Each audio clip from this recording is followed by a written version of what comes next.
Okay, so you're in a situation and you're overthinking and your mind is spiraling and you're in that worst case scenario loop. Tools to get that moment under control. Go into your body. Get out of your head. You're not going to find the solution in your head. It's not there. Stop looking for peanut butter at the hardware store. You're not going to find it there. You're not going to find the solution in your head. But now, whatever you focus on, you get more of. So if you start focusing on your thoughts, of course, you're just going to get more thoughts. And that's just going to be an endless self-fulfilling cycle. So consciously, you have to realize, what happens to me when I feel anxious? Where do I feel this anxiety? And can I train myself to go, oh, there's that pain in my chest again. There's that pressure in my solar plexus. There's that lump in my throat. That's a sign that I'm starting to go into alarm. So what I'm going to do is I'm going to go into my body. And this is one of the other times where I get people to draw on the best times of their life. Change that feeling state. Can I Go ask you a back. question real quick? Yeah, go ahead. Yeah. So I want to go right to the moment Okay. that the thoughts are spiraling. Mm-hmm. And you realize you're trapped in this worst case loop. Should somebody do the psychological sigh to Physiological side, exactly. Yes. just do that to stop? To start. Yeah, Okay. you gotta break the cycle, right? So Or that's a great way of breaking the cycle. use the 5-second rule, 5, 4, 3, 2, 1 to Absolutely. just stop That's the another one. cycle. Yeah. Is there another one to stop that spinning of thoughts? Breathing is probably the most effective. Okay. Just being aware, first of all, because a lot of times what will happen is, because our frontal cortex gets impeded by survival physiology, we don't realize that we're in anxiety. We can sit in anxiety for hours and not realize that we're in it. So if you don't realize you're in it, you just feel it. You just feel this terrible feeling. You can't change it. So you develop this awareness. Okay, this is my alarm coming up. That's your first thing. So at that point, 5, 4, 3, 2, 1, get out of the house, put my shoes on, go to the house, go to the gym, go somewhere, do something. Like, do something to break that cycle. Because if you don't break that cycle, you're going to sit there and ruminate and ruminate and ruminate. And rumination has tremendous inertia to it. Like, once you start getting into negative thoughts, you don't feel like doing anything. It's like when Warren passed away and you didn't want to go anywhere. You didn't want to do anything. Physiologically, we go into the vagus nerve shutdown, and that shuts us down. And we don't want it. So we need something outside of ourselves. 5, 4, 3, 2, 1 is awesome, by the way, because it's like, okay, after you've done it a bunch of times, you have to change your state. And one of the best ways of changing your state is changing your body. And one of the best ways of changing your body is starting to frickin' move. Yes. So, I can sit there, and I remember being in med school with the covers up to my chin, like, I can't get into school today. And I always did, but it was like, you just wake up and you're in this panic, like, I can't get in there today. And I didn't have 5, 4, 3, 2, 1 back then, but it was just like, okay, I have to move. Like, I have to move. And giving myself a reward to move. Like, okay, I'm going to get a nice cool glass of water. Now, it wasn't that appealing, but it was just something. It was something to break that cycle. Because if you don't break that cycle of rumination, it will just run roughshod over you. What is it like to live without anxiety? Because I think and the reason why I ask this question is I think so many of us have lived in a alarm state for so long, we don't know what it's like to be able to turn it off. So what is available to everybody if they start to do the work in their bodies? A direct access to a repeatable process where you can find peace. Maybe not right away. Maybe it takes you 5 minutes. Maybe it takes you 10 minutes, but at least you're on the right track. At least you're not, I used to feel like I was, a bubble in an ocean, because whatever the ocean went, wherever my emotion went, I was taken with it. And the thing about starting to find that peace in your body is you kind of go down below the surface of the waves and you kind of look up. This is the image that I get anyway. I look up and I can kind of see, kind of that hazy blue when you're under the water and you're looking up. I can see the waves there. And you can create this sense of separateness, ironically, from the alarm, where this isn't all of me. Because when you were a child, it was all of you. Like when you were in your trauma as a child, there was no way out. You'd look everywhere and there was no way out. But as an adult, you can look and you can start seeing, you know what?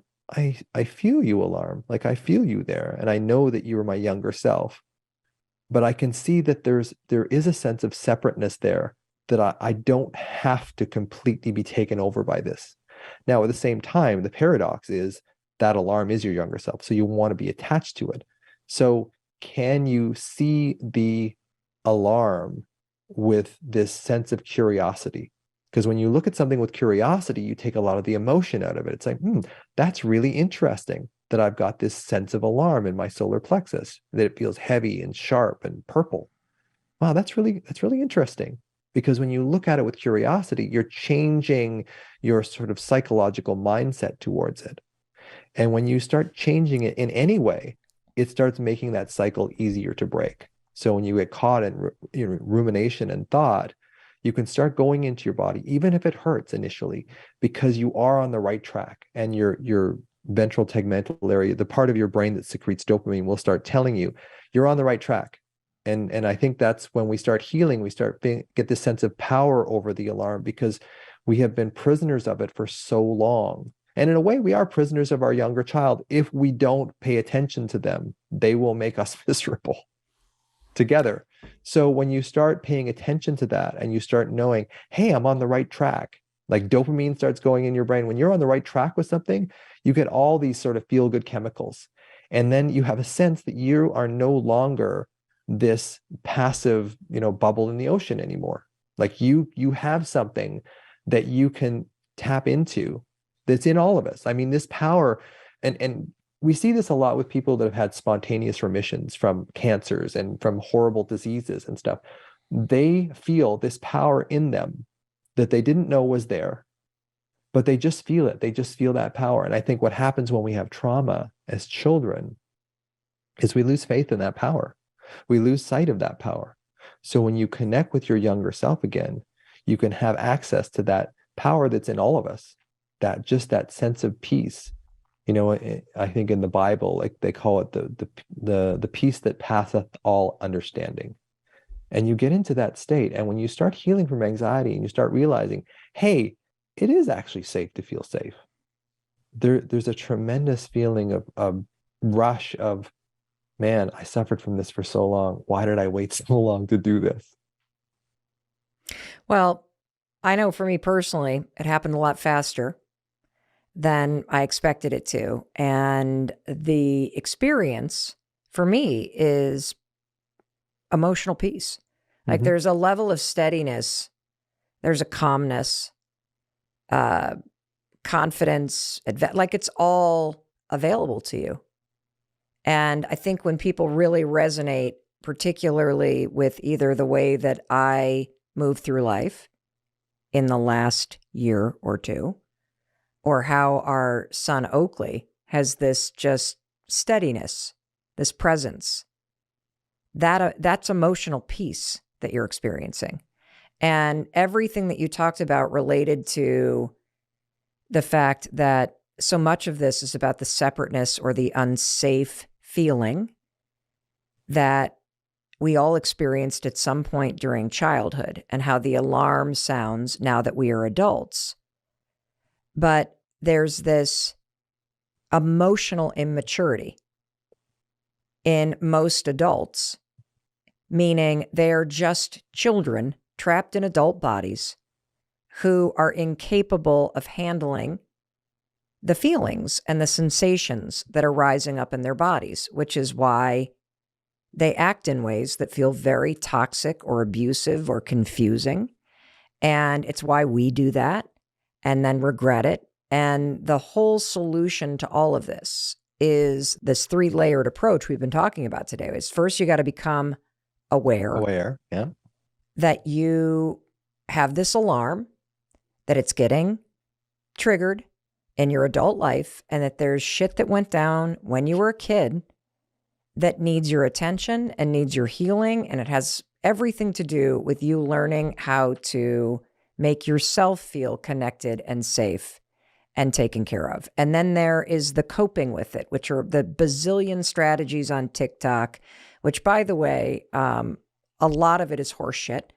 And so you got to be very careful. Yeah, it may go viral, but in the coping realm, therapy is amazing if you can afford it.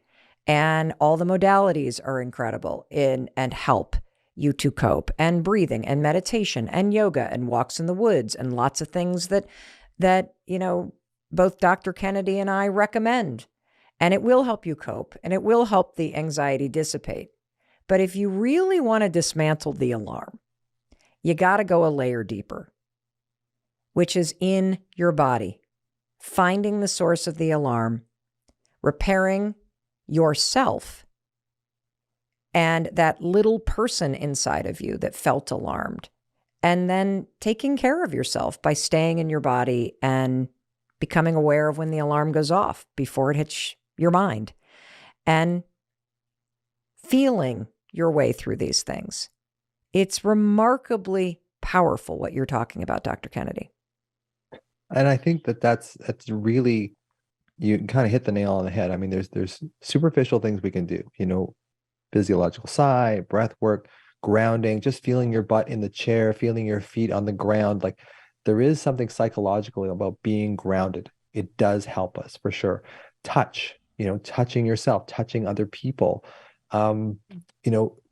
temperature, feeling, going through those extremes of temperature, cold, heat, whatever. Temperature is one of those ways that we can access the deeper structures in our brain too. Smell, if you have an essential oil that you love, like lavender or chamomile, rather, carry it with you. If you're struggling, smell is one of those things that it's the only sense that doesn't get processed by the thalamus. The thalamus is kind of like this central switchboard of the brain.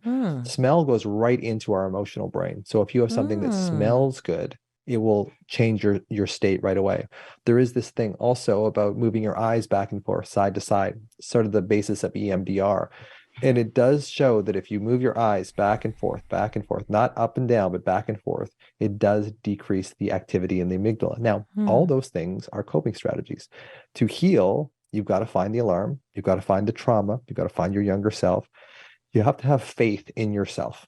Because I think as trauma, when we get traumatized as children, we lose faith in the world.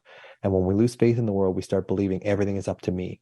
And if you're a 7-year-old and you think everything's up to you, life's going to be very anxious. You're not going to. And finding that power inside of you, that power that the people that had the spontaneous remissions from cancers and multiple sclerosis and all this sort of thing, there's this power inside all of us that we lose with trauma. Finding that again, it's really important. Having gratitude for the pain, having gratitude for the alarm, because that's your conduit to your healing, is that alarm. So as much as you bemoan having it, it's actually a beacon to your younger self. Be grateful for that sense of alarm, because you have a pathway now to find that child.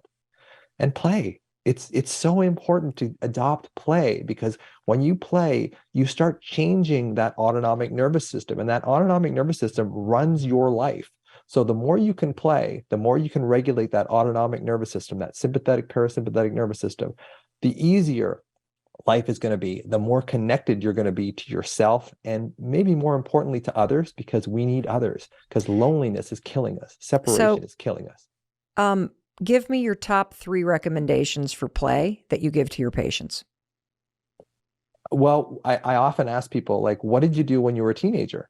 Some people say, I rode my bike, I played chess, I did this. So things that you liked when you were a kid, chances are you'll still like now. So that's there's no sort of global thing that I suggest to people. Ideally, it would be something that's fun, that doesn't really have a winner and a loser kind of thing. That, and Gordon Neufeld, who's my sort of mentor in developmental psychology, talks about that with kids. It's so important to have play just for play's sake. There is no winner, there is no loser, there's nothing there. And one of the things that I really recommend for parents is playing around the dinner table with facial expressions. Like, how am I feeling when I make this face? How am I feeling? Because then you're actually maturing their social engagement system. You're maturing the part of their brain, facial expression, body language, eye contact. You're improving the part of their brain that allows them to soothe others and soothe themselves.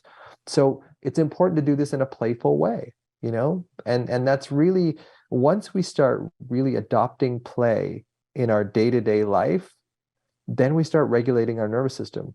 and in a way that you don't have to academically go back and find the trauma. Amazing. Dr. Kennedy, anything else before I wrap up? I think it's really being, compassionate for yourself. I have this process in the book called ABC. So A is awareness, as you say, being aware what anxiety or alarm feels like in your body. B is for body and breath. So go into your body, go into your breath. Physiological sigh is great. Getting grounded in your body. And then C is compassionate connection for yourself, and specifically that younger version of yourself. So if you do that each time that you have anxiety or alarm, you will start training your nervous system to focus on something that will heal you instead of focusing on your thoughts, which are only going to make you worse. How do we quiet that anxiety? Because we all have it, especially, in being in a pandemic or getting out of a pandemic or half and half. People are having a hard time with all of that right now. Yep. And including you, me, everybody. What do you tell people, or and this is what I was going to say also, what you give people is actionable. It's not just here, la-di-da. There's things that, I'm sure you're going to say right now, what people can actually do to implement to help with their anxiety, suppress it a little bit, or just deal with it better. Yeah. It's interesting that you say that, because when I look at all the amazing people that are out there putting content out, writing books, doing shows, I tend to think about the fact that there are people that talk about why, there are people that talk about what, and then there are people that talk about how, and I'm a how.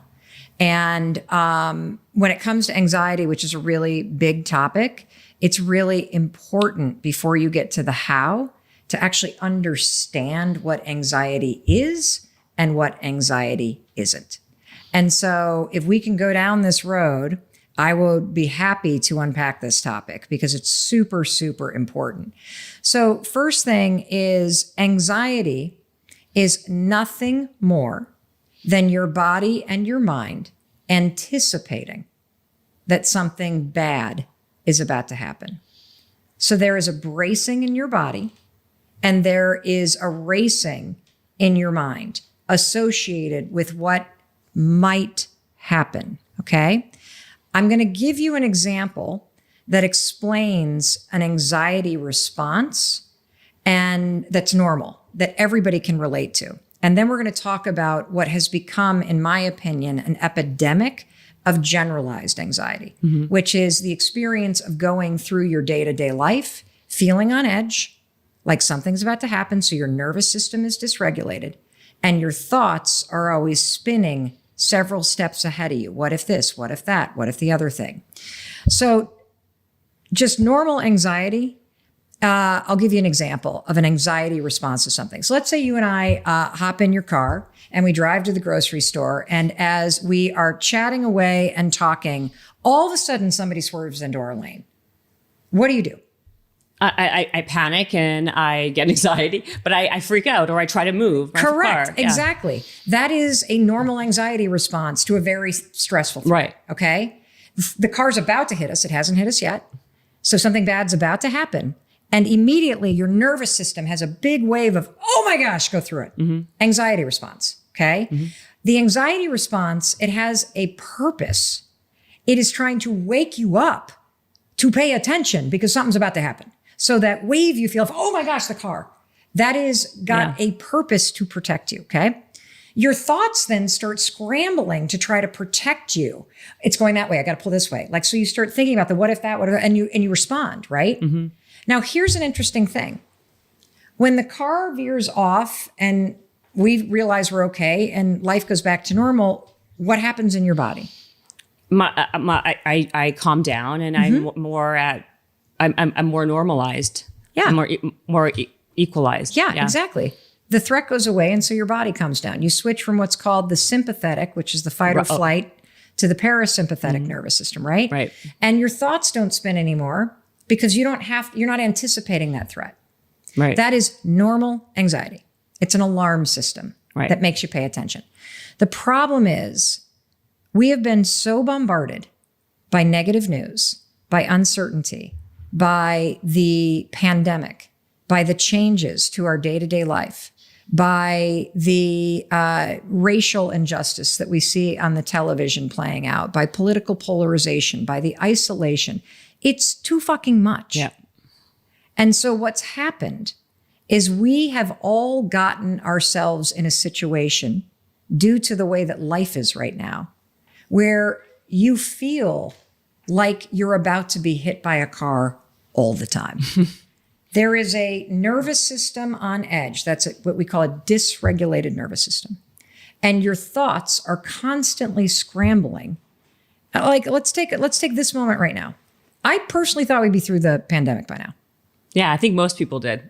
And we are now in sort of we're 18 months in. I thought the kids would be going back to school. I thought we'd be over the masks. I thought we'd be back to doing big events. I thought that, not that we have to go back to normal, because there's a lot about the old normal that I don't want to go back to. But I kind of feel like, this experience of, I was in a great relationship. We broke up. I got my heart broken. I worked hard to get through it and get over it. I finally felt like I was okay again. And now he's back and my life is screwed up again, because now I'm head over heels. And then he dumps me again. And now I'm back trying to get over it again. I thought there's an exhaustion to it. And so I'm explaining this in detail because it's not as simple as change your thoughts. It begins with policing your thoughts, because your mind and your nervous system are hardwired together. And so there are two different ways you got to attack anxiety. You got to attack both the way it makes your nervous system go like this, because we know based on research, if your nervous system is on edge, your prefrontal cortex doesn't function. Right. I mean, if somebody were to walk in here and with a gun and try to rob us, would you be able to do a math problem? I don't think so. Yeah, of course not, because your nervous system is like, oh my God, blah, blah, blah. So this part of the brain shuts off. So let's talk first, what can you do to settle your body? Okay. I write about this extensively in this new book. Oh, right. Your new book is called The High Five. Again, that's why The High Five Habit, which is, it's a really good book. You do talk about this a lot. You talk about how we can conquer our negative thoughts, our stress. I'm going to ask you about the 20 gallons of hot water pretty soon, but finish this. And so basically, you can use something called the vagus nerve. And a tool that I like to talk about is called high-fiving your heart. So you put your hands right here, right like in the center of your chest over your heart, and you say these three words. You say, I'm okay, I'm safe, I'm loved. I'm okay, I'm safe, I'm loved. And when you put your hands here, you are toning and activating what's called the vagus nerve. The vagus nerve runs all the way from your seat to the top of your head, through every major organ, through your vocal cords. And it is the key. It's the switch between your fight or flight state of anxiety and your calm state. And so first things first, you want to develop a practice first thing in the morning, not only of high-fiving yourself in the mirror, which we're going to get to, which is all about self-confidence and self-esteem and self-love and self-worth. But you're also going to wake up every morning, put your hands right here and go, I'm okay, I'm safe, I'm loved. And you're going to say it as many times as you have to, 113, 11 times, 2 times, until you actually feel your body settle down. And you will. You will feel yourself ground back into your body. You will feel something shift. And if you can hear yourself saying those words, I'm okay, I'm safe, I'm loved, it's true in that moment. And by putting your hands right here, this is what activates the vagus nerve. Other things that help you tone the vagus nerve, an ice bath, a hot shower, a hot bath, singing, gurgling, humming, chanting, because it stimulates your vocal cords. And so this is a little tool you can use. I love doing it first thing in the morning, but you can use it anytime you feel anxious to settle yourself back in your body. Then the second tool you're going to use, and this is critical, is you're going to start to interrupt the thoughts that make you feel worried or anxious. And this is really important, because if life in general is not putting you on edge, you will absolutely have a thought today that does. They left me on red. They didn't text back. Oh shit, I'm late for that meeting. I haven't finished that thing. Do they like me? What did I do wrong? I feel like I've done something wrong. Like constantly. Right. And so what you want to do is you can use this other thing that I created called the 5-second rule. When you catch yourself drifting into a thought pattern that just doesn't feel good, you have a choice about whether or not you continue to think that. Count backwards, 5, 4, 3, 2, 1. That's the 5-second rule. You interrupt this negative thought in 5 seconds flat, 5, 4, 3, 2, 1. The counting backwards gets your prefrontal cortex engaged. And then you go, I'm not thinking about that. I'm not thinking about that. That's the fastest way to interrupt the thought. Because most of the stuff you worry about, you've spent a long time in these thought patterns. And so inserting something new isn't going to work right away. First, you have to interrupt the thought, 5, 4, 3, 2, 1. I'm not thinking about that. And then when you get really good at interrupting it, because you might have to do this 143 times in one day. Wow. They say that you have 50,000 thoughts a day. Does this work on everybody, though? Absolutely everybody. Pediatricians around the world are using it in with their patients, little kids, in order to teach them and give them a tool to interrupt these thoughts. In fact, I had an entire wing of a psychiatric inpatient unit in Pennsylvania. All the nurses came when I hosted a daytime talk show, and they said that of all the tools that they hand somebody after an inpatient commit to help them deal, the most effective tool they have is the 5-second rule. Why? Because you can remember it. It's easy to use. And the second you start counting, you interrupt, whether it's negative ideation, suicidal ideation, self-hatred ideation, 5, 4, 3, 2, 1. I'm not thinking about that. 5, 4, 3, 2, 1. I'm not thinking about that. And so if you do that and just keep interrupting it, what'll start to happen is you'll start to gain self-awareness about that negative dialogue, which creates a little bit of distance. Then you can start to practice new thinking patterns, which I go into in detail in the book, The 5-Second Rule. We have tons of YouTube videos about this. I'm really passionate about this because I struggled with anxiety, was on Zoloft for more than 2 decades. And are you off of it now? I'm off Zoloft. It saved my life for sure. I think those kind of drugs are amazing when you find the right one for you. They can turn down the volume on your head. But here's what they don't solve. They don't solve the self-loathing that you feel. That's what the high 5 habit is about. If the 5-second rule, 5, 4, 3, 2, 1, helps you interrupt those thoughts so you can teach yourself to stop thinking them, the high 5 habit goes deeper and it teaches you how to stop hating, criticizing, and doubting yourself, and how to learn as a default to start loving, supporting, and empowering yourself. So boom, check that out. That's amazing. Now, did you figure this out on your own by, again, just trial and error, or did you read about this and kind of did you work with like a neuroscientist? Like how did you kind of like come up with that? This would require planning. That would require some planning. No, my brand of helping people is, unfortunately, because it's a painful way to learn, it would have been easier to get a PhD, is screw up your own life and then do what you have to do to fix it. And as you stumble upon things that are working for you, and start sharing them. And what I have found, there's this Einstein quote that I love, that if you can't explain it simply, you don't understand it. And I think that life is really complicated, and everything that I share is so simple, it actually sounds corny and dumb. Like my biggest challenge in teaching people the 5-second rule, or now the high 5 habit, is most people are going to hear about it and say, that's the stupidest thing I've ever heard. Yet when I start to unpack the decades of psychological, business success, habit, like all kinds of research that proves what is encapsulated in these teeny little simple sticky tools. Yeah. It's jaw-dropping. I really love your work because you are trying to get us all to go to the source of what's triggering mental health issues, which is stored experiences and the alarm in your body and your inability to tolerate or understand what's happening when it goes off. And so I have recently had this experience where I'm waking up and I get these waves of anxiety.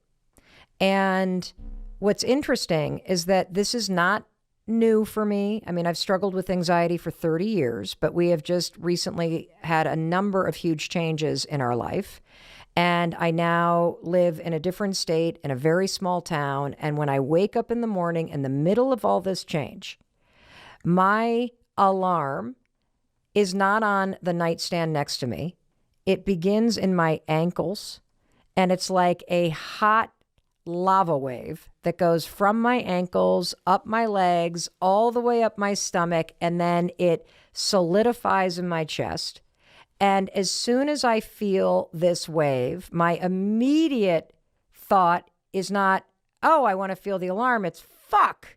Why am I feeling this? I don't want to feel dread. And then I feel like I just want to hide from it or like try to fall asleep.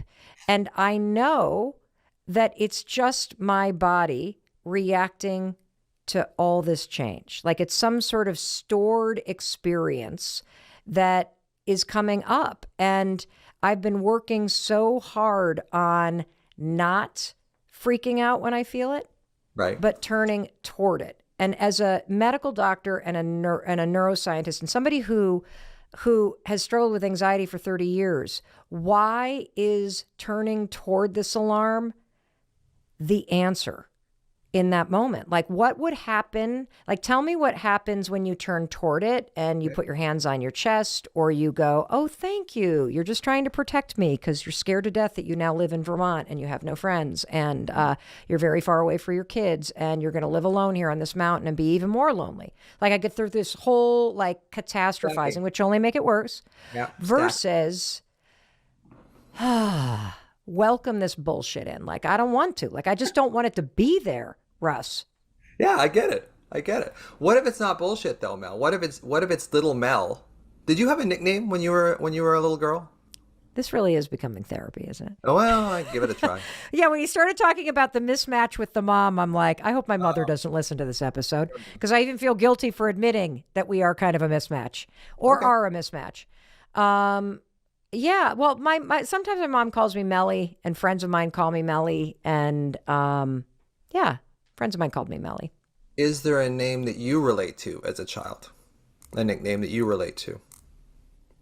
You know, in many ways, I think Mel, because I still feel very much like a child at times, and I still feel like that vulnerable kid, and I still feel like the person that's on the outside looking in. I feel separate. Like that word separate makes a lot of sense for me. Like there's a feeling that I have in life that I'm observing what's happening, but I'm not a part of it. Yeah, and just because you've kind of given me permission here, I mean, you've spent a lot of your life outrunning your anxiety, right? And it's worked for you, Mel.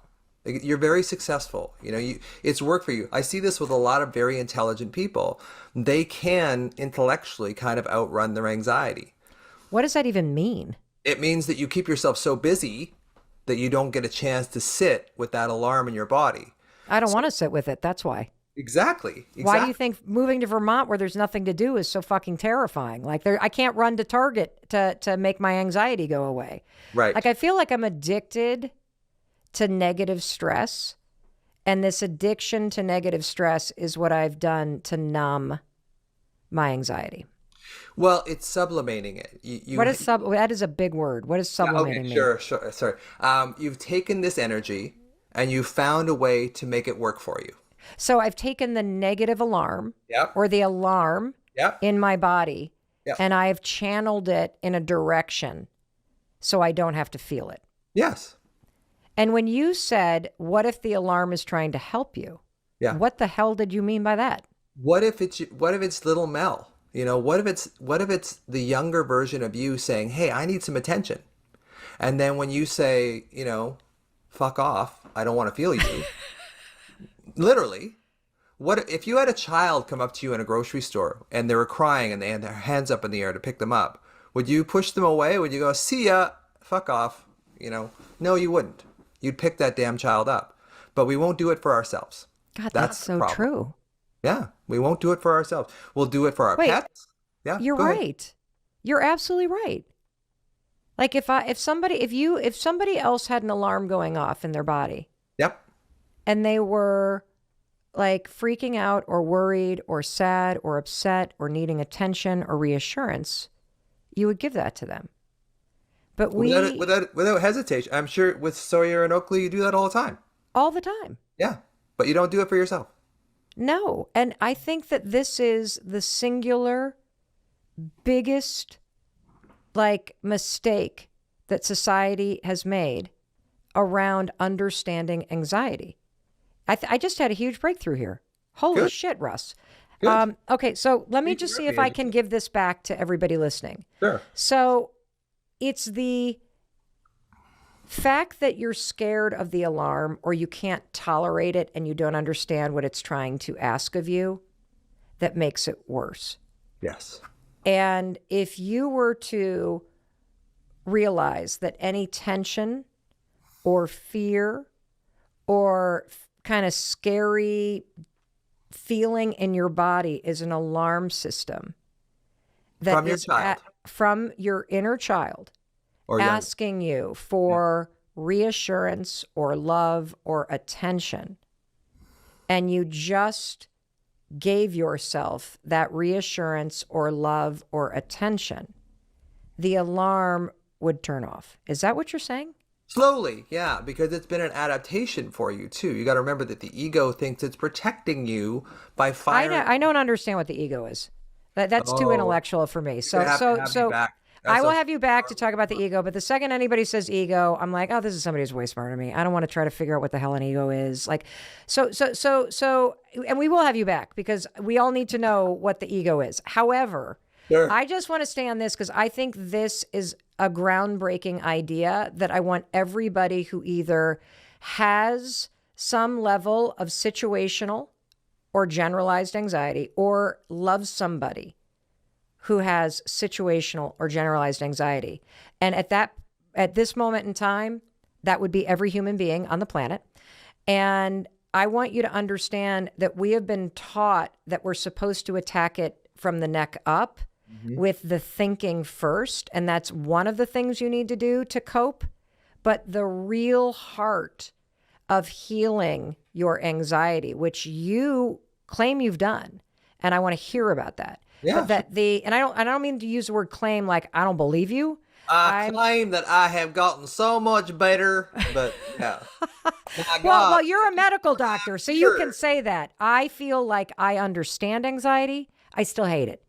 And I need to have a different relationship with it. You do. And I need to, and everybody needs, for the sake of your kids, the people that you love, for yourself, you need to understand this alarm system in your body and the fact that it desperately needs you. And you need to take a neck down approach to listening to the alarm and diffusing it in a way that, wow. So over time, if you do this, the alarm doesn't go off as much?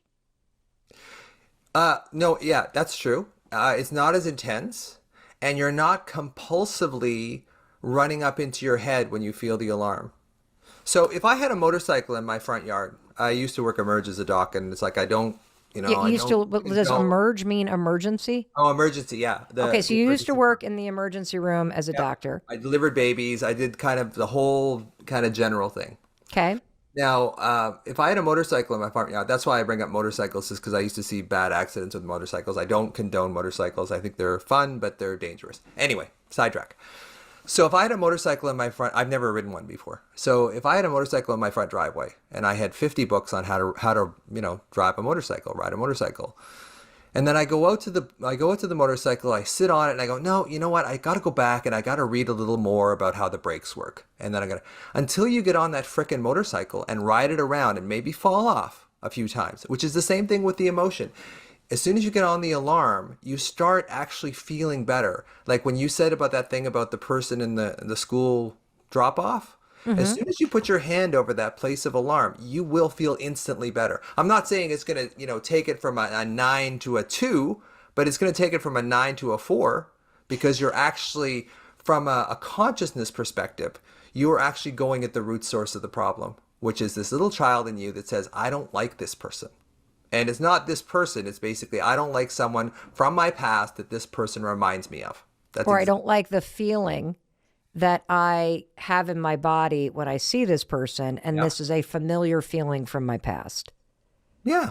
So for example, if you had like a chaotic parent or an unpredictable parent or a mentally ill parent or an absent parent, this goes back to your original point. When you have a parent that you can't either connect with, or that is unpredictable, or that makes you feel invisible or not safe, that alarm system in your body develops as a child. And that is what you're saying. when you say all anxiety has resulted because of separation anxiety as a child. When you feel separate or unsafe or unseen or not heard or not loved or invisible in your home, that original experience that you probably don't remember, Yeah. that encoded your body when you were tiny. Yeah. And anytime then from that point forward, anytime you again felt invisible or you felt attacked or you felt unloved, that alarm got even stronger. And so now it's like this automatic response in your body to those situations where you feel separate. Am I getting this? Yeah, totally. Yeah, and what happens is when we feel the alarm, we go up into our heads to escape it because we feel this alarm in our body. It's like, I don't want to feel this. So we go up into our heads and we try and think, well, what could this be? We analyze, we go into this, we have this like just fixation, this left hemisphere fixation on figuring stuff out, which basically just creates more of a problem. I talk about in my book about, Ulysses and the Siren Island, so Ulysses Again, you're way smarter than me, so you got to tell me the story. Okay, so it's basically Is this like a Greek myth class that I skipped in college? Okay. Yeah, it's that English stuff. I'd much rather write a physics exam than an English exam. But anyway, so it's basically Siren Island. So there's these beautiful women on this island, and what the sailors will do when they hear these beautiful women singing is they'll run their ships aground, and then they'll try and swim to these sirens. And the sirens turn into monsters and kill them, hack them apart, whatever they want to do. So it basically, that's your thoughts. Your thoughts are like Siren Island. Your thoughts are trying to suck you into going, hey, we have the answer, when all they have is more problem. You're not going to solve anxiety, which is basically a problem of overthinking with more frickin' thinking. It's just not going to work. Well, okay, so can I ask you a question? Why the hell, if there is an alarm system wired in our body, why is our brain not able to go, it's just an alarm system? Just give yourself a hug and take a deep breath. Thank it for trying to protect you. Next. Why do we not just automatically say that? Why do we kill ourselves in our own minds with our thoughts? Because we don't understand it's there in the first place. We don't understand. The alarm? Yeah. We don't understand that it's our younger self asking for our attention. So we feel pain. And like any organism, we withdraw from pain. And it's like the motorcycle that is on the front. If I don't get on that motorcycle and ride it around, maybe fall off a couple of times, I'm never really going to learn how to acclimatize to that emotion, that alarm. Bessel van der Kolk talks about that in The Body Keeps the Score. We're not teaching people how to get rid of their anxiety. We're teaching them how to acclimatize to it. And then I add on to that and stop adding thoughts to it. Because as soon as you add thoughts to the alarm, A, you're getting out of the problem, and B, you're just making it worse. So Go ahead, please. So basically, we get in this thing what I call the alarm anxiety cycle. So something triggers us. Say we're in that lineup. We see this person that we don't like, and then we go, oh, why don't I like this person? I should really try and make an effort. I should really. And it's like, well, no, she did this or he did that. I'm like, don't make eye contact. Get on the phone. Make a fake phone call. Avoid. Turn shoulder. Holy shit, are they closer? Like, I'm like, what? Run away! Yes. Run away! To quote a Monty Python thing. So basically, what we're doing is we're trying to intellectualize the alarm that we're feeling in our body, and it's not the solution isn't in our minds. The solution's in our body, which is why so many people have a hard time healing from anxiety because we're trying to use more thoughts to combat overthinking.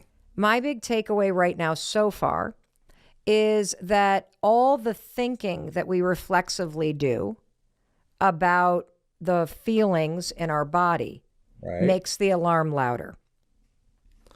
And that we have to learn to stop going above the neck and thinking about what's going on. And we need to train ourselves to go below the neck into our bodies and turn toward the alarm and give ourselves the reassurance and the soothing or whatever it is that the alarm is asking for in that moment.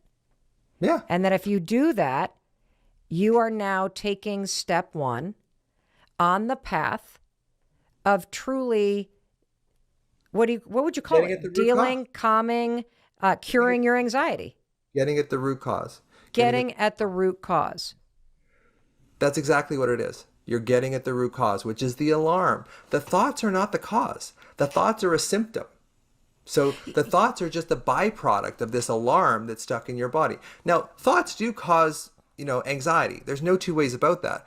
But I think where the mismanage is, where the mistake is that we believe the thoughts originate before the feeling.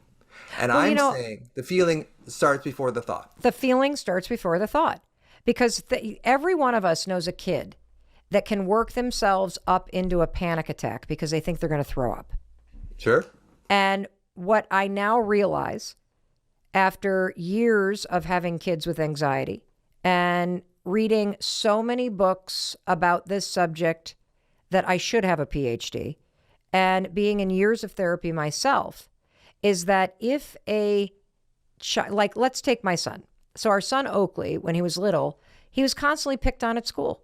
So of course he felt nervous in the morning before he had to head into school. Sure. Plus the kid had dyslexia and ADHD, all of which was not diagnosed. So he's heading into a full day in a classroom where he physiologically, neurologically is incapable of doing what is going to be asked of him. And so his body, before entering that situation, sounds an alarm. Totally. And when the alarm sounds and the physiological changes happen, guess what physiological feeling he has? His stomach starts to rumble because as the physiology of the alarm changes and the chemistry in his digestive tract changes, he starts getting butterflies that feel like pterodactyls. And then all of a sudden, instead of just giving himself a hug and going, it's going to be okay. Today's going to be an okay day. I can face this. Instead of reassuring himself, he goes into his head and says, oh my God, my stomach, I think I'm going to puke. I can't go to school. Holy, and he ramps himself. We were dealing with panic attacks with this kid where he would literally bang his head on the kitchen island. I don't want to go to school, crying. He would force himself to throw. He would get so worked up, he would actually throw up. I mean, it was horrible. And I now can see that all of the interventions that were being done with this kid with therapists, which were all about just change the channel upstairs. Right. And then he would turn to them and say, but sometimes when I change the channel, it takes me to a channel I don't want to watch. So what if I change the channel of my thoughts and I get another bad thought? Like even he was reacting against it, but nobody taught us that what the kid needed was a hug, validation, reassurance in that moment physically to get the alarm to quiet. Yeah. Yeah, you nailed it. So, I think that's part of it is that, especially with kids, especially with children, it's so important that they feel you, that they feel seen, heard, and loved. Touch is such a valuable thing with kids. It's just so amazing. My wife, Cynthia, is a somatic trauma therapist. She deals mostly with people that have preverbal trauma before the age of 7 years old. So they don't have a story about it, right? Wow. How do they know they have trauma before the age of 7? Because they feel it in their body. Because they feel alarmed every day and they don't know why. Because they haven't encoded it to a point where they can... See, the amygdala never forgets. The amygdala encodes everything. Birth trauma, everything. It encodes everything. But we don't have the retrieval mechanism to pull it back up. So we think we have no childhood memories, which is a bit of a semantic thing because we do have childhood memories. We just can't retrieve them. That's the problem. And there's a whole reason for that I put on Instagram about how the hippocampus gets paralyzed. But I don't want to get too much into that. But basically, with Oakley, like it's getting him into his body, into a safe place. So you practice with him, this is what I do with, I know he's older now, but this is what I do with parents is put your hand on your child's heart, then put your other hand on their back about the same level as your front hand, and just sit there with them and just allow their nervous system to regulate and just allow them to feel it and create this safe place in your body. Because this is the next place I'd like to go with this little interview that we're doing. Yeah. Is finding us, like people say, oh, I don't want to go to my body. It's like, I understand that. So how can we do that? Well, we find a place in our body that's either safe. With me, it's my breath around my nose because I used to do a lot of meditation. And then what we do is we feel the alarm, and then we go into this safe place, and then we go back into the alarm. Okay, so hold on. Let's walk through this. So you just reached up, and for those of you listening, we put uncut episodes of our podcast in long form up on our YouTube channel, youtube.com/Mel Robbins. You'll be able to watch him do this.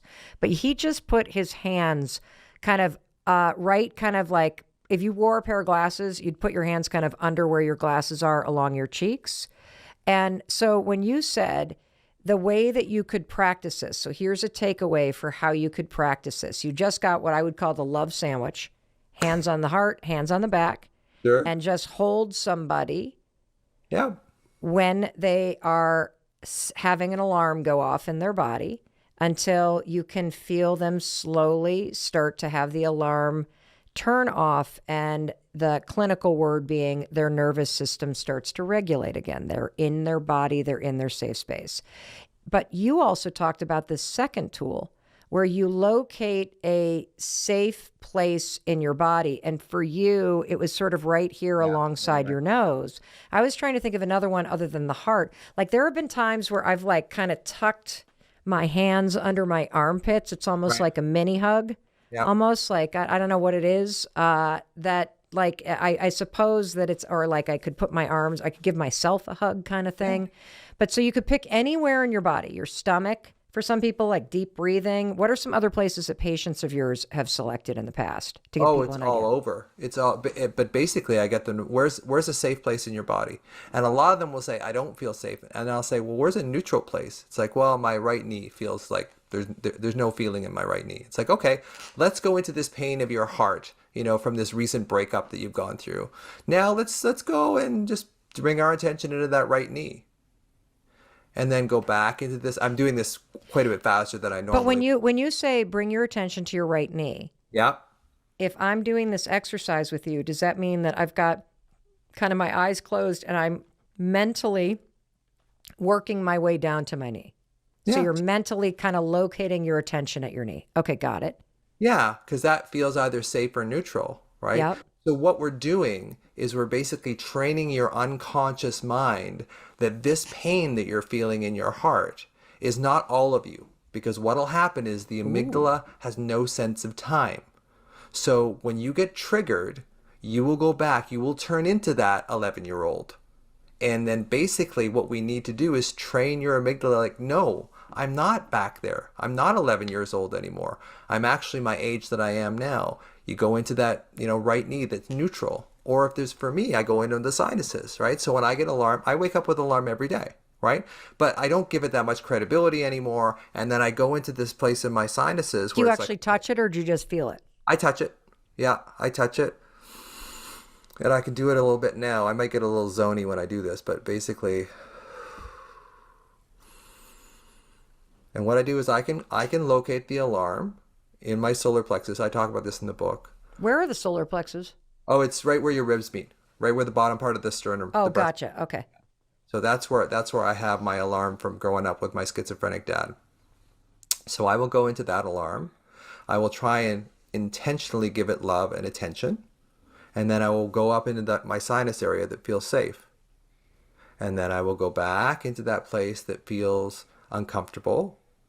So the thing is, there's a theory that says when you experience a trauma as a child, part of you stays locked at that age for the rest of your life. Part of you, right?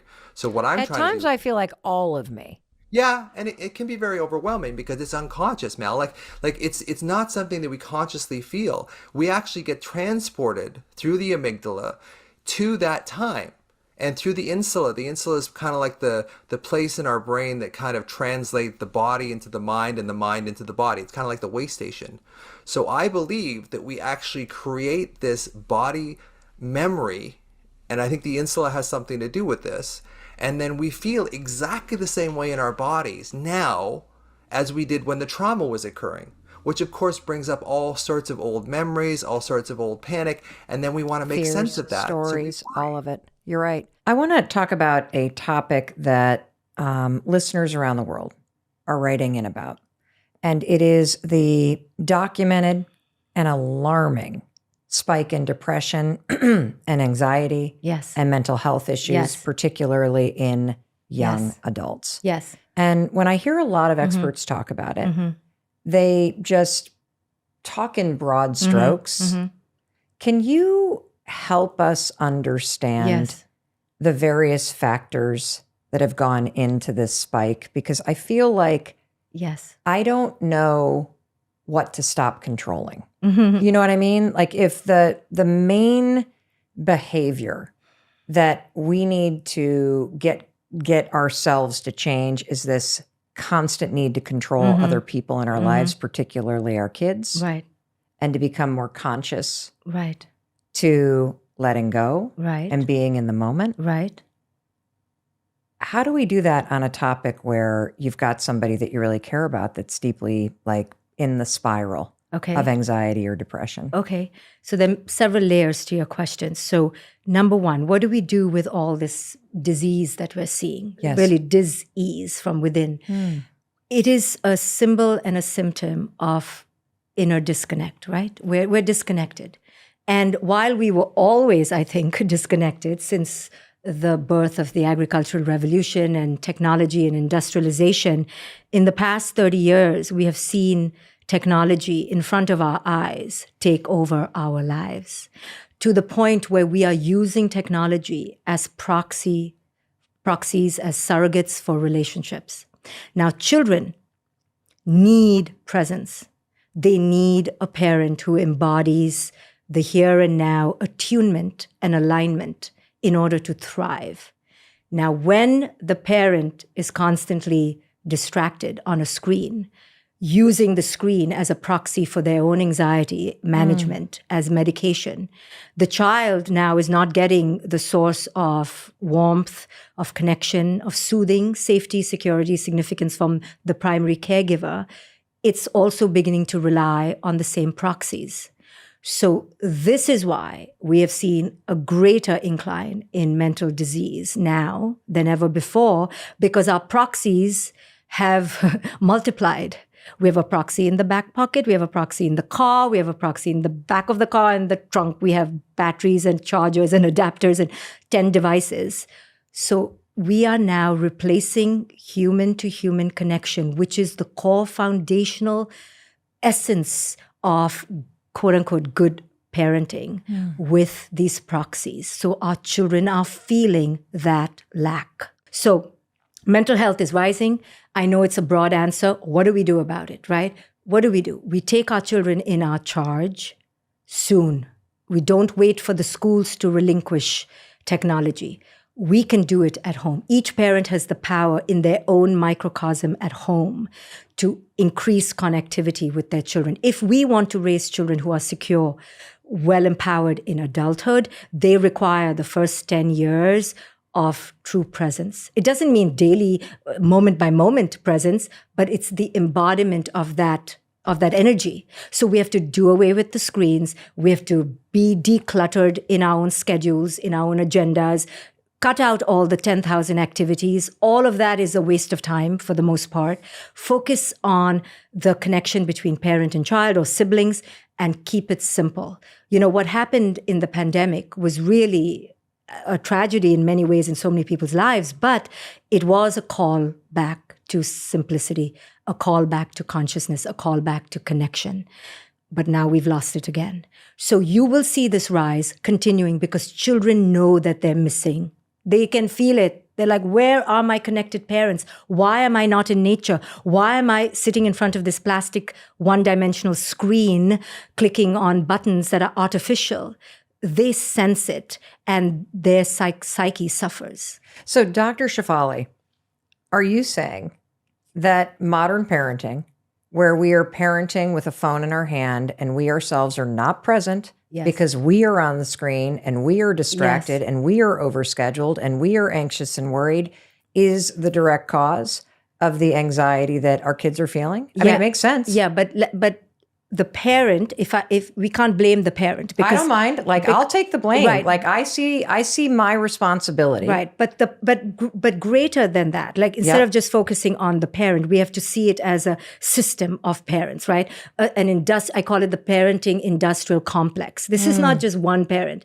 the parent is being swallowed by a system, and the system is to be called to task. And it takes people like us who are out there with a microphone to be the harbingers of a new tomorrow, where we inform parents, hey, you can do it differently. Just because everyone in the neighborhood is doing it this way, I'm here to tell you it's harmful. Listen, pay heed. Of course, it takes courage, but there is a way to do things differently, and that's what I teach. So are there specific recommendations? Because I agree with you. I think we all know that this is something we have majorly screwed up. Yes. And I love that you use the word we've been swallowed by it. Yeah. And there is that sense that, well, everybody else, my kid's going to be the one that's left out. And if they're left out and they're not on the smartphone and they're not doing this and they can't do that, then they're going to experience more anxiety. And so our anxiety about what they're going to feel is creating this pressure to do things that you know instinctively. Right. This doesn't work. It doesn't work that I'm sitting out at Right. dinner at a restaurant. My 4-year-old is watching an iPad and Right. my teenager is texting under the table. Right. This doesn't work. It's It not doesn't good for work. anybody. Yes. All right. So, Cameron, I'm really excited. I'm going to teach you how to create and use what I call a confidence anchor, not only when you're about to fly and you're nervous, but for any single situation where you're nervous to do something. Okay. Are you ready? Yep. Awesome. It's super cool. And for you listening, I want you to just hold that situation that you're nervous about. So maybe you're nervous to give a presentation at work, or maybe you have a son or a daughter who is getting recruited for a sport, and now there's all these big team matches coming up and they're starting to get nervous. This confidence anchor is exactly what you need. So step number 1 is you're going to think about this situation that makes you nervous, okay? And we've already talked about that, Cameron. It's this flight to Portugal. Step number 2 is come up with something about this situation that actually makes you excited. So describe for me, Cameron, what are you excited to do when you get to Portugal? I think the thing that I'm most excited for is to see my sister. I haven't seen her in a couple months. She's been in London. So I don't know. When I think about Portugal, there's a lot of things I'm excited for, but probably the biggest thing is just to spend time with her. And I love it. Yeah. That's perfect. Okay, great. So you now have something related to the situation that makes you nervous that you're actually excited about, okay? Now, number 3 is the most important part. Number 3 is now that you have something that you're excited about, I want you to close your eyes and we're going to bring it to life. I want you to imagine the moment that you lay eyes on your sister for the first time in several months. And I'm imagining, are you imagining the airport or a cobblestone street? Like, what is the scene? Describe with your eyes closed. What is she wearing? What happens? Describe it for us. Well, first of all, she's probably, I don't know, she's probably mad that we're late about something. But when I think about it, we're in probably like Lisbon where we're going to land, and probably right outside, the first glance of a new city, something that is always really exciting when you leave an airport. I think that's the best part about flying, is getting to somewhere you're, anticipating seeing. So I picture that. I picture her standing there, probably like in some black sweater, because that's usually what she's wearing. And yeah, I think seeing her face reacting to my mom, me and my brother, that's going to be like the best part, because I know she, even if she won't admit it, she does miss us a lot. So awesome. And who is she going to hug first? 100% my mom. Okay, awesome. And how amazing. I'll probably be last. Okay. And as you stand there and watch her in her black sweater with Lisbon in the background hugging your mom, what are you feeling? Like a sense of comfort, a sense of wholeness, and yeah, just a really good feeling to have us all together during like a really hard time of the year. It's gonna be really special. Yeah. Yeah. And that's your confidence anchor. That moment that you just described in detail, the black sweater, Lisbon in the background, her reaction as she sees you, her hugging your mother first, the wholeness, the comfort, all of that that you just felt in your body, that is your confidence anchor. Now, here's how you're going to use it. From now until that moment happens, the millisecond that you feel any nerves or any fear or any negative thought come up related to this thought, you're going to close your eyes. You can use my 5-second rule to interrupt the worries. Just count backwards with me. 5, 4, 3, 2, 1. Yep. That is a starting ritual that will signal to your brain that you're not going to think about a plane crash. You are starting to think about something else. And then you are going to bring to the forefront of your mind that image, that feeling that you just described. And that is how you drop a confidence anchor on these bullshit nerves and worries that have been hijacking your life. That's what a confidence anchor is. You're using your own excitement about something that normally makes you nervous to shatter the grip that fear and nerves has on your body and your mind. That's what you're going to do. And when you head to the airport on the way to the plane, you are going to use this same confidence anchor. And when you get on that plane and your thoughts go, uh-oh, you're going to go, nope, 5, 4, 3, 2, 1, and you're going to drop that confidence anchor. And when you take off in the middle of the night and the pilot says, we might experience a little bit of turbulence, because pilots often say that, you're going to drop that confidence anchor. And you're going to come back over and over and over again to this image of your sister and the black sweater and Lisbon behind her and her hugging your mother. That's exactly what you're going to do. And you're going to be shocked, because this is a technique that they studied at Harvard Business School called reframing performance anxiety, was the name of the study. Reframing performance anxiety. And it's a way to flip moments that make you nervous into moments that make you excited, and to keep control of your mind, body, and spirit so that your fears don't hijack and torture you. Wow. What do you think? I mean, it makes sense, because I think in the moments of panic, the last thing I'm doing is thinking about anything that brings me happiness. It's always the darkest feelings, the heaviest emotions, versus, even just closing my eyes just now. I feel so different, like sitting here. I feel like even thinking about that moment makes me happy. And I'm excited to use it, because I know I'm going to be anxious all next week, week after. So you want to know why this works? I do. Okay. Seems too good to be true, honestly. It seems too good to be true. Well, the reason why it works is because it taps into your body's automatic systems. If you look into the neuroscience on this, scientists call this an autonomic response, that basically your nervous system has a autonomic response to stressful situations. Okay, that, like, if you're a normal person like me, you just say, oh yeah, if we're in a stressful situation, we automatically feel all kinds of things, right?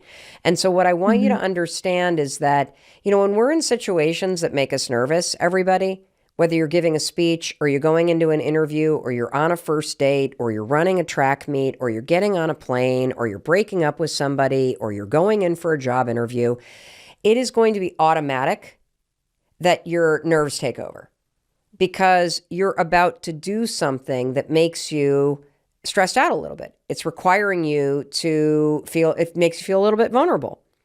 But here's the cool thing. Even though you have this automatic response, because you're right, there's no way over the next 5 weeks you're not going to feel anxious, because that's the autonomic response that your body has to this stressful thing. But here's the cool thing, Cameron, you can control this. So here's the secret.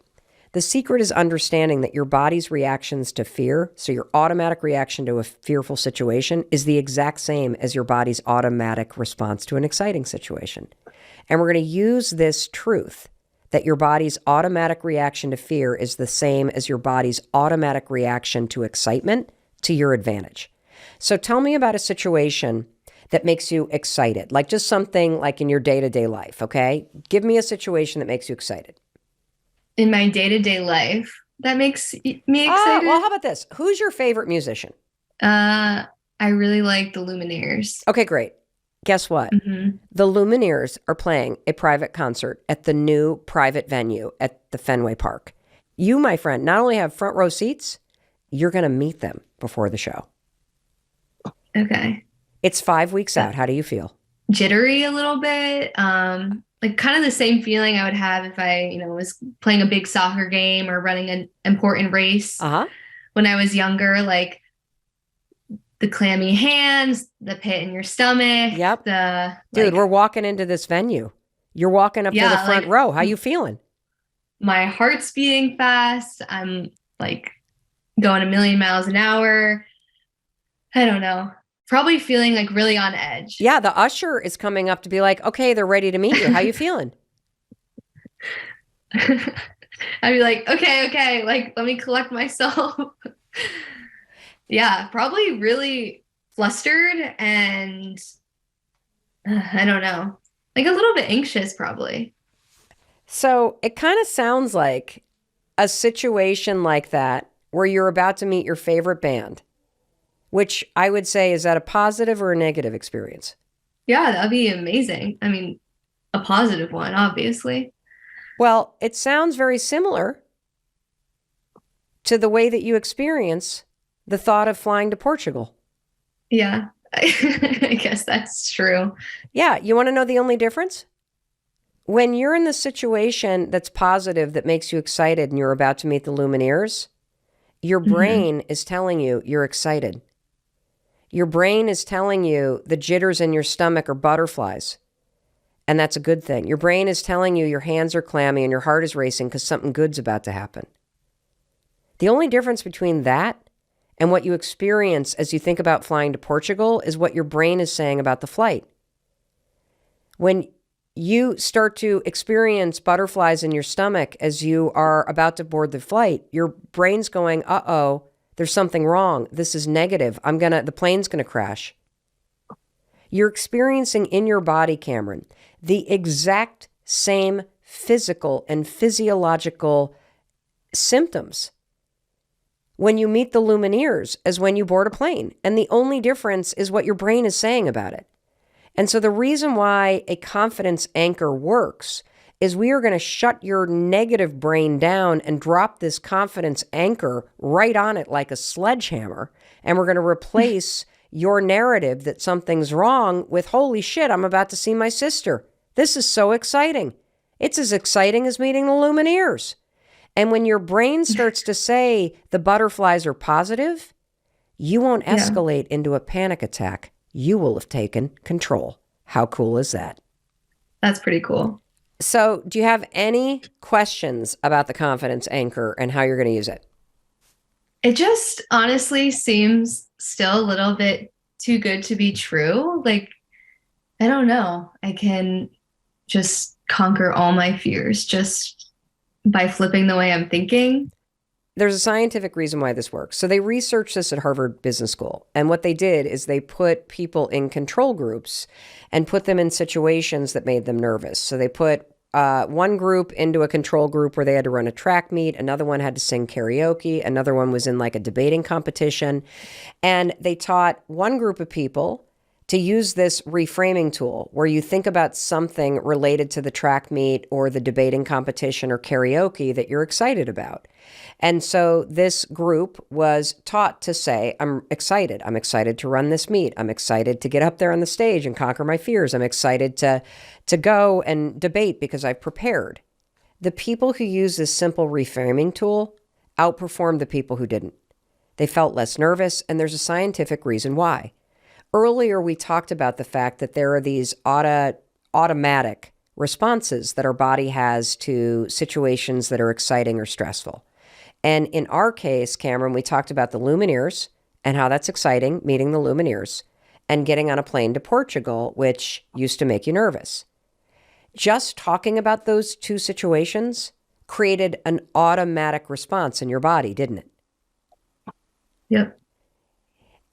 That automatic response is nothing more than a series of chemicals firing and messages firing between your brain and your nervous system. The reason why you and I get butterflies is because when the brain sends a message down to your nervous system that, holy cow, we got to get on a plane, or holy cow, the Lumineers are about to walk in, your nervous system goes, oh, got it, and immediately starts changing up the chemicals in your body. Adrenaline fires. The blood races to your head and to your heart. That's why your heart starts pounding. That's why your thoughts start to race. Now you get butterflies because the signal in your brain going to your gut just changed the chemicals in your digestive tract. That's why we all get butterflies. That's it. And so in the situation with the Lumineers, you flipped your thoughts. I'm excited to meet them. And so that explains all the reasons why you have all of these changes going on in your body, why your heart is racing, why your butterflies are in your stomach. This automatic response doesn't scare you because you're thinking positive thoughts when it comes to the Lumineers. Now, when you get on the plane and your brain signals to your stomach that something's up and your heart starts to race because the blood goes to your heart, and the butterflies start to flutter in your stomach because the chemical structure just changed in your digestive tract. If you have negative thoughts about the plane, a couple things happen. You start to get scared of the automatic response in your body. And more cortisol starts to flood your brain, which is the stress hormone. And once that happens, what they found at the Harvard Business School study is that the cortisol interferes with your brain's ability to do whatever you had prepared to do. This is why most of us, when we stand on a stage, go blank. It's because we have an automatic response. Our brain goes, oh shit. We get scared of our racing heart because we think it means that the plane's about to crash or about to screw something up. The cortisol floods our brain and we forget what we prepared. When the cortisol floods your brain, you forget about seeing your sister. You forget about all the exciting things. You forget about all the research that you did that shows that traveling by commercial airplane is the safest way to travel, period. That's why this matters. And it's more than just thinking positive thoughts. It's critical that you come up with the thing you're excited about before you get into the situation. Because once your thoughts start to race and you're like, oh my God, I'm going to screw up this test, or oh my God, I'm going to screw up this interview, or oh no, the plane, you've already lost control. You have to come up with this exciting anchor and this confidence anchor before you start to get nervous. Got it? Yeah. Any other questions? It just makes so much sense. You know, I always have taken the approach of calm down, Cam, like, you know, kind of making myself to be the bad guy, and not really reframing it in any way, just letting myself kind of soak in all the stress and anxiety, and just kind of reprimand myself, being like, what the heck, you know, why are you not just calming down? Like, there's a 6-year-old that's, you know, bouncing around and it's like, ooh, I love when the plane goes up and down. And it's like, why can't I be like that 6-year-old? But Let me tell you why. I think this is excellent, Cameron. Let me tell you why you can't bite by that 6-year-old, because I love this analogy. The 6-year-old's brain is not attaching negative thoughts to the plane bouncing up and down. As far as the 6-year-old is concerned, this is exciting. That's why they're not panicking. And so the reason why in the history of telling yourself to calm down, you have never been able to calm down is because you are dealing with an automatic response in your body. So let's go back to the science. When you get into a situation that makes you nervous or that makes you stressed out or makes you afraid or that makes you excited, those are states in your body of high agitation. Those are states of alertness. Those are states when your blood starts pumping and your brain starts paying attention and, everything kind of aligns because you're about to do something that makes you excited or fun or nervous or afraid. And so you go into a state of being hyper alert. That state of high agitation is one that you can't calm down like that. So what we're doing when we teach you to create a confidence anchor and to use excitement to reframe what you're feeling is we're taking a state of high agitation from the negative to a state of high agitation in the positive. We're actually using the automatic response in our body to our advantage, and we're just tricking our brain to believe that we're actually excited because our brain doesn't know the difference. Your brain is like the 6-year-old. Your brain actually doesn't know the difference between excitement and fear. That baby that's bouncing is feeling the heart racing and then the bubbles in her stomach. It's just that your brain is framing it in the negative. Because your brain knows that excitement and that fear feels the same, that meeting the Lumineers and being on an airplane feels the same. You can use that to your advantage and trick your brain in a moment where you would normally be nervous to actually think you're excited.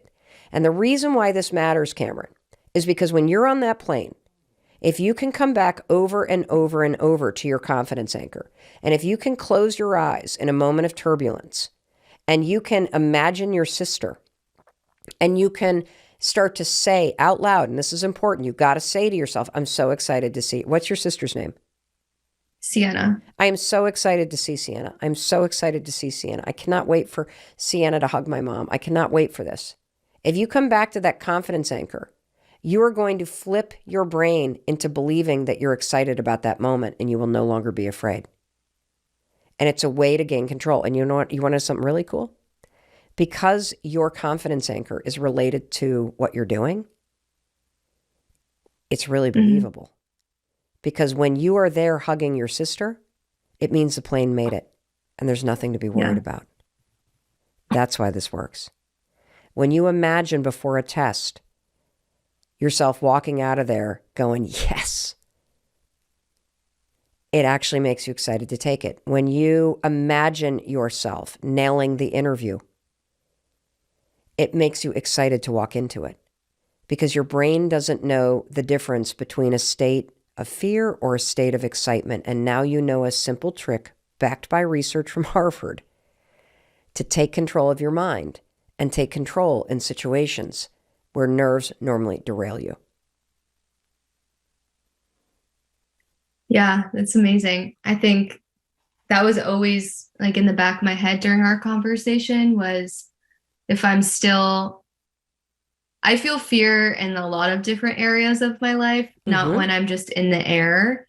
So when I'm on the ground, how can I use this tool to ground myself, even if I'm not sure the outcome of it? I love this. Okay, great question. I want you to take out a notebook and you're going to write down any single thing that makes you nervous. Could be anything. I mean, give me a couple.